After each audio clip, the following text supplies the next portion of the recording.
नमस्कार मित्रों, सबसे पहले मैं आपके भीतर बैठे परमपिता परमेश्वर को प्रणाम करता हूँ, नमन करता हूँ। भगवान शिव के डमरू का संपूर्ण रहस्य, इतिहास, विज्ञान और आध्यात्मिक महत्व। भगवान शिव का डमरू केवल एक वाद्य यंत्र नहीं है, बल्कि यह ब्रह्मांड की उत्पत्ति, आदि ध्वनि, समय चक्र और परम चेतना का सबसे बड़ा प्रतीक है।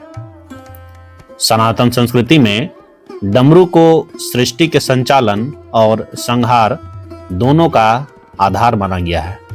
आइए इस अनूठे और पवित्र प्रतीक के सभी पहलुओं को विस्तार से समझते हैं। पौराणिक कथा और डमरू की उत्पत्ति। सृष्टि के प्रारंभ से जुड़ी पौराणिक मान्यताओं के अनुसार जब देवी सरस्वती प्रकट हुई तो संसार में केवल नीरवता अर्थात सन्नाटा छाई हुई थी। देवी सरस्वती ने वीणा से सुर तो पैदा किए, लेकिन उसमें कोई छंद, गति या लय नहीं थी। संसार को इस जड़ता से मुक्त करने के लिए भगवान शिव ने नृत्य अर्थात तांडव करने का निर्णय लिया। नृत्य करते समय उन्होंने 14 बार अपना डमरू बजाया। डमरू की इस थाप से उत्पन्न संगीत, छंद और लय से पूरी सृष्टि गुंजायमान हो उठी। इस प्रकार डमरू शिव जी के हाथों की शोभा बना और संसार को पहली ध्वनि मिली। महेश्वर सूत्र, भाषा और व्याकरण का जन्म। डमरू की ध्वनि केवल संगीत तक सीमित नहीं थी। भगवान शिव द्वारा बजाए गए 14 बार डमरू से 14 विशेष ध्वनियां अर्थात सूत्र निकली थीं, जिन्हें सनातन परंपरा में महेश्वर सूत्र कहा जाता है। आइए इसका महत्व देखते हैं। महर्षि पाणिनि ने इन्हीं 14 सूत्रों को सुनकर संस्कृत व्याकरण की रचना की थी। अर्थात सरल शब्दों में कहा जाए तो आज हम जो भाषा, स्वर और व्यंजन बोलते हैं, उनका मूल आधार भगवान शिव का डमरू ही है। इसी कारण शिव जी को कला और भाषा का आदि गुरु अर्थात नटराज कहा जाता है। अब देखेंगे हम लोग डमरू की अनूठी बनावट और उसका आध्यात्मिक अर्थ। डमरू की बनावट ऊपर से चौड़ा, बीच में पतला और नीचे से फिर चौड़ा होता है।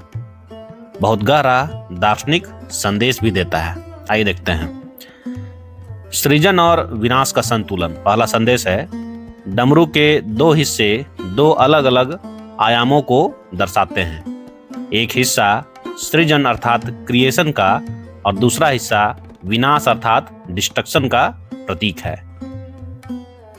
बीच का तंग हिस्सा वह बिंदु है जहां दोनों मिलते हैं।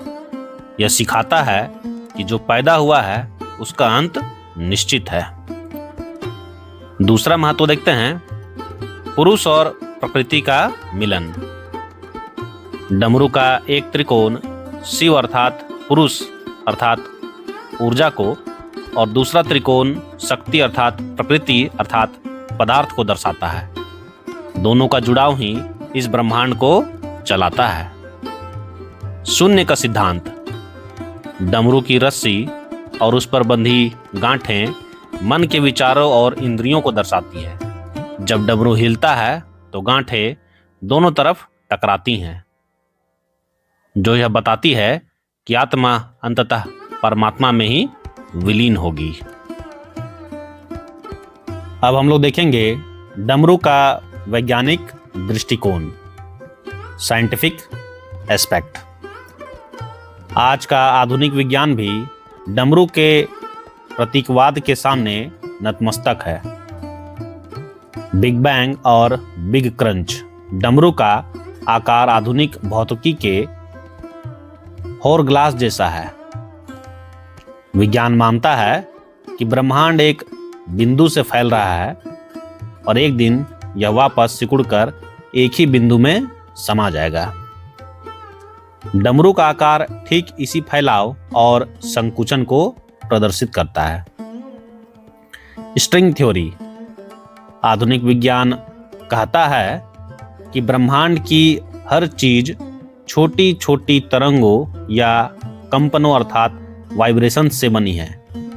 डमरू की ध्वनि भी कंपन पैदा करती है, जो यह दर्शाती है कि पूरी सृष्टि केवल एक ध्वनि तरंग है। अब हम लोग आज के वीडियो का सबसे इंपॉर्टेंट पार्ट देखेंगे।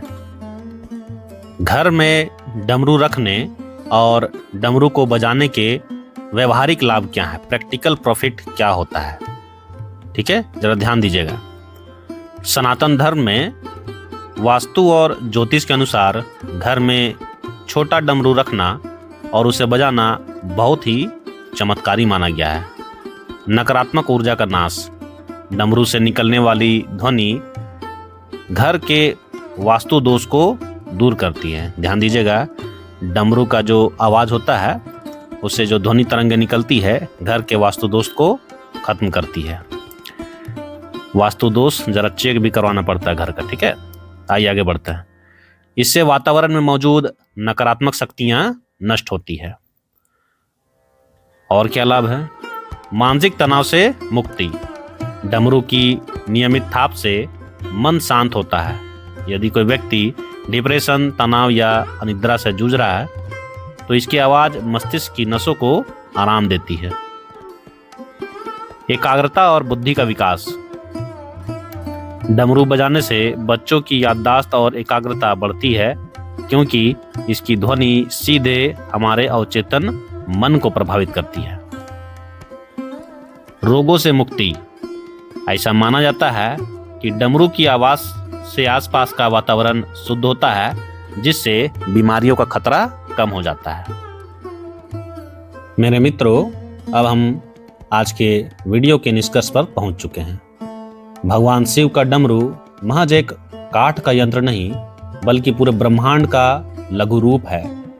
यह हमें सिखाता है कि जीवन में सुख और दुख, उतार और चढ़ाव आते रहेंगे, लेकिन हमें बीच के उस संकीर्ण बिंदु की तरह अडिग और संतुलित रहना चाहिए। डमरू की आवाज ओम की गूंज है, जो हमें याद दिलाती है कि हम सब उसी परमपिता परमेश्वर का हिस्सा हैं। मेरे मित्रों, यह वीडियो आपको कैसा लगा कमेंट बॉक्स में अवश्य बताएं।